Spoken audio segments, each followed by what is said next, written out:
दोस्तों नमस्कार, स्वागत है आपका बड़ी खबर बड़े खुलासे में। दोस्तों, कामाख्या देवी का अपमान करने वाला वजाहत खान, जिसने शर्मिष्ठा पनोली पर एफआईआर दर्ज कराई थी, वो फरार है। उस फरार को देखते हुए असम की पुलिस उसको ढूंढ रही है, लेकिन जो छापेमारी करनी पड़ रही है उसमें जो बंगाल की पुलिस है उनका सहयोग नहीं कर रही है, ऐसा पुलिसकर्मियों का कहना है। मीडिया ने इस पर हेमंत बिस्व शर्मा से पूछा और उन्होंने कहा कि देखिए, मां कामाख्या देवी का अपमान करने वाला वजाहत खान फरार बताया जा रहा है, घर में वो नहीं है, तो इस पर आपका क्या कहना है। उन्होंने कहा, देखिए, मैं बंगाल की पुलिस से कहना चाहता हूं कि आप सहयोग करें, और क्योंकि एफआईआर असम में हुई है तो वो हमारा दोषी है और पुलिस उसको पकड़कर लाएगी, और जो भी कानूनी प्रक्रिया किसी भी धार्मिक की भावनाओं को आहत करने के आरोप में किसी पर होती है वो उस पर भी होगी। लेकिन बंगाल की पुलिस कतई सहयोग नहीं कर रही, असम पुलिस का कहना है। और ये पहली बार नहीं है। जिस तरह से अपराधियों को बचाने के लिए बंगाल की पुलिस या बंगाल की सरकार, दोनों आप देखिए, जब जुटती है तो खुलकर के वो सामने आ जाते हैं। आप देखिए ममता बनर्जी को, जब उन्हीं के मंत्री उनको सीबीआई पूछताछ के लिए बुला रही थी, क्योंकि वहां कई सारे सरकार के ऊपर आरोप थे, और वहां कानून मंत्री रहते हुए जिस तरह से फरहाद हाकिम के ऊपर आरोप थे, सीबीआई जांच करने गई थी और ममता बनर्जी अपने कार्यकर्ताओं के साथ सीबीआई के कार्यालय पहुंच गई थी। उन्होंने कहा कि हम इस तरह से कोई भी पूछताछ नहीं होने देंगे, सीबीआई हमारे राज्य में आई कैसे। ये सबने देखा कि ममता बनर्जी का कोई टीएमसी का कार्यकर्ता या मंत्री जब कोई पकड़ा जाता है तो आरोप लगाते हैं, और ये राजनीतिक दलों की आदत बन गई। बंगाल में तो ईडी सीबीआई को भी ठीक से जांच नहीं करने देती। अब ये वजाहत खान कौन है जिसको बचाने में ममता बनर्जी की पुलिस पूरी ताकत झोंक रही है। असल में वजाहत खान को मैं बार बार आप लोगों से कहता रहा हूं, रसीदी फाउंडेशन उसका ये को फाउंडर है, और रसीदी फाउंडेशन के संबंध पाकिस्तान से है, तो ये माना जा रहा है कि उसका असर है कि अब उनको लगता है कि वोट बैंक खिसक सकता है। ममता बनर्जी वोट बैंक को नाराज नहीं करना चाहती, और वोट बैंक के चलते उनको लगता है कि देश की सुरक्षा या गुंडे मवालियों को अगर छूट भी देनी पड़े, उनसे कोई समझौता करना पड़े तो कर लिया जाए। ये इस मामले में आरोप लग रहे हैं। लोग कह रहे हैं कि ममता बनर्जी की पुलिस आखिरकार इस तरह का व्यवहार क्यों कर रही है। एक लड़की है, लॉ छात्रा है, उसने कोई ऐसी पोस्ट कर दी जिसको डिलीट भी कर दिया, माफी भी मांग ली, शर्मिष्ठा पनोली। शर्मिष्ठा पनोली को गिरफ्तार करने के लिए जिस तरह की कोताही आप सोचिए दिखाई गई, और जिस तरह से यह दिखाया गया कौतूहल के भाई उसको तत्काल गिरफ्तार करना है, कोई कोताही नहीं बरती। उसमें ममता बनर्जी की पुलिस सबसे आगे निकली कि रात के समय में भी गिरफ्तार की, हाई कोर्ट से फटकार लगी है। लेकिन वहीं आप देखिए वो पुलिस वजाहत खान को कोई बचाने में जिस तरह से लगी हुई है, लग रहा है कि एफआईआर जो कराई पुलिस में वो भी इसी का एक नतीजा था। वो सोच रहे थे इसको गिरफ्तार कर देंगे तो असम की पुलिस नहीं ले जा पाएगी, उस मामले में सफलता नहीं मिली, तो अब जो है वो फरार वजाहत खान को खोजने में असम की पुलिस जो लगी है उसके छापेमारी में इनको दिक्कत है। अब देखिए, दूसरे राज्य में जब कोई पुलिस जाती है तो कैसे करती है वो, भाई उसके पास सोर्सेज नहीं होते, लोकल पुलिस से सहयोग लेना पड़ता है, और ये कोर्ट के आदेश हैं, कोर्ट से सम्मन लेके आए हैं वो। ऐसा नहीं है कि असम पुलिस ऐसे ही मुंह उठाए निकल के चल दी है। कोर्ट से वजाहत खान के खिलाफ उन्होंने सम्मन लिए हैं, जैसा बंगाल पुलिस ने शर्मिष्ठा पनोली की गिरफ्तारी के लिए लिए थे। मामला दोनों तरफ सेम है। शर्मिष्ठा पनोली लड़की होते हुए, युवा होते हुए, कुमारी होते हुए वो जेल में रह के आई है। हाई कोर्ट ने उसको जमानत दी है। जमानत होने के दिन भी आप सोचिए उसको रिहाया नहीं किया गया, ऑर्डर नहीं आया है, फलाना नहीं हुआ, जिस तरह के नाटक नौटंकी चलते हमने देखा है। उसको हाई कोर्ट के फैसले के बाद भी 12-13 घंटे बाद रिहा किया गया। ये बंगाल की पुलिस।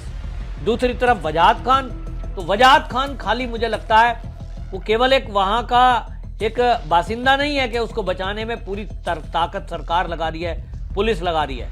इसके पीछे कोई बड़ी शक्तियां हैं, और आप सोचिए कि बड़ी शक्तियों में मैं जैसा कह रहा हूं कि रशीदी फाउंडेशन के संबंध पाकिस्तान से है, तो ये दिखाई दे रहा है कि कहीं ना कहीं तार ऐसा जुड़ता दिखाई दे रहा है कि इसके पीछे बड़ी ताकतें काम कर रही हैं। और मैं जैसे आशंका व्यक्त कर रहा हूं, बंगाल के लोग बोल रहे हैं कि जिस तरह से बंगाल में बांग्लादेशी घुसपैठिए बड़ी संख्या में है, तो उनको एक शक है कि पाकिस्तान के लोग भी यहां होंगे और ये जो रशीदी फाउंडेशन है ये उनको मदद कर रहा होगा, हवाला के जरिए या पाकिस्तान के लोगों के जरिए ये पैसा आ रहा होगा।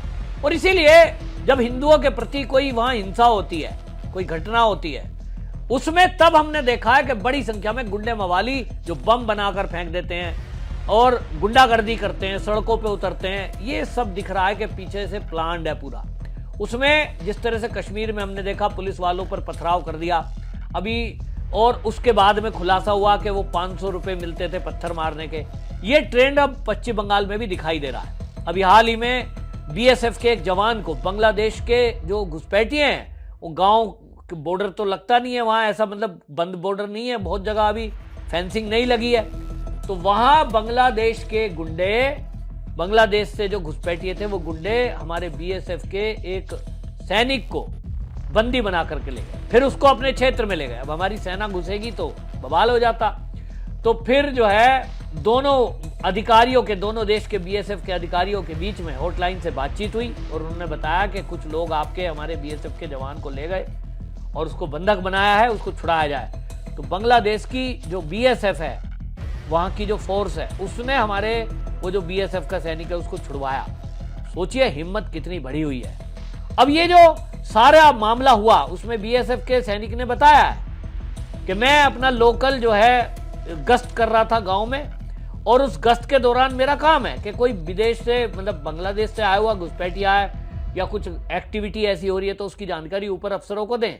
लगातार 50 किलोमीटर अंदर तक बीएसएफ को जो परमिशन दी है उसके कारण वो करते हैं, लेकिन वहां की पुलिस ने कोई सहयोग नहीं किया। पुलिस देखती रहती है और गुंडे अपना काम करते रहते हैं। वजाहत खान मामले में भी साफ दिखाई दे रहा है। क्या पश्चिम बंगाल की पुलिस है, अगर ये चाहे तो उसको खोज निकालेगी, क्योंकि पुलिस के पास अधिकार हैं फोन टैप करने के, उसके माता पिता से पूछताछ सख्ती से करें। लेकिन भाई असम की पुलिस से जो 4-5 पुलिस वाले आए हैं वो ऐसा नहीं कर सकते कि उसकी पूरी फैमिली को ले जाएं, रिश्तेदारों का पता लगाएं, कहां कौन रिश्तेदार कौन मित्र उसको ले जा सकता है। इतना बड़ा पश्चिम बंगाल है और हो सकता है वो पश्चिम बंगाल के बजाय अब कहीं और पहुंच गया, ये भी आशंका है। बहरहाल वजाहत खान को बचाने की कोशिश ममता बनर्जी की पुलिस और सरकार कितना भी कर ले, ये उसके लिए गड्ढा ही खोदने का काम कर रहे हैं, क्योंकि जब वो फरार घोषित हो जाएगा, अभी तो फरार ही है ना, और ये पुलिस अपनी पूरी रिपोर्ट जमा करेगी कि हम गए थे फला थाने में, हमने फोर्स से मदद मांगी, हमारी मदद नहीं हुई, तो अब इस मामले में फिर क्या हो सकता है। योगी पुलिस से अगर असम की पुलिस ने कुछ सीखा, ऑपरेशन लंगड़ा चला, तो निश्चित रूप से वजाहत खान आपको कुछ दिन बाद लंगड़ाता दिखाई दे सकता है। मुझे लग रहा है कि वजाहत खान को गिरफ्तार करना इतना आसान नहीं है।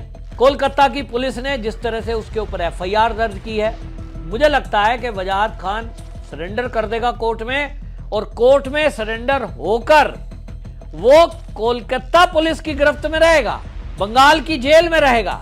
असम से बचने के लिए वो सारा जुगाड़बाजी करेगा, ऐसा मुझे लगता है। पिछले एक्सपीरियंसों से हमने देखा है कि टीएमसी के जितने भी ये जुड़े हुए लोग अपराध की प्रवृत्ति के हैं, जिनके ऊपर कोई केस ईडी सीबीआई का हुआ है, ये सब के सब इसी तरह नाटक नौटंकी करके बचने की कोशिश करते रहे। पहली कोशिश करते हैं बवाल करें, गुंडों को आगे ले आएं, फिर कोशिश करते हैं कि वो धमकाना डराना, फिर कोशिश करते हैं कि इस तरह से दबाव बनाएं एजेंसियों पर।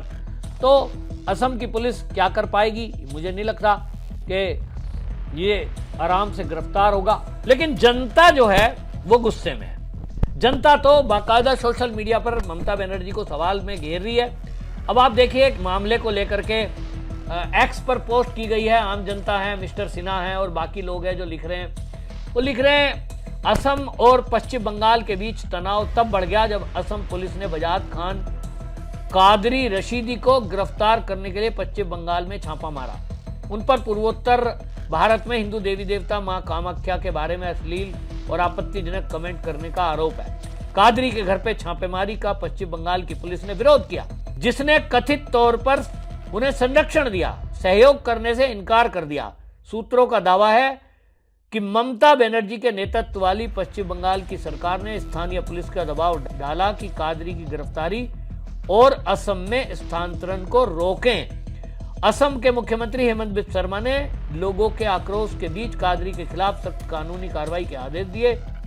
असम पुलिस की एक टीम 2 दिन तक पश्चिम बंगाल में डेरा डाली रही, लेकिन बंगाल पुलिस द्वारा बाधा डालने के कारण उन्हें गिरफ्तार नहीं की गई। जैसा मैंने कहा कि मुझे तो उम्मीद नहीं लगती है, और इसमें उम्मीद जो मुझे दिखाई दे रही है, अभी तक जो सूत्र हैं वो यही बता रहे हैं कि ये आदमी कोर्ट में सरेंडर करेगा वजाहत खान, कोलकाता की पुलिस इसको जेल में डाल देगी, और फिर असम पुलिस आएगी तो इसको देने से मना कर देंगे, कहेंगे साहब केस यहाँ दर्ज है, हम तो यहीं कार्रवाई करेंगे। तो बचाव में पूरी सरकार और पुलिस उतरी हुई है, ये तो साफ दिखाई दे रहा है। आपकी क्या राय है कमेंट में जरूर लिखिए, वीडियो को शेयर करें। वंदे।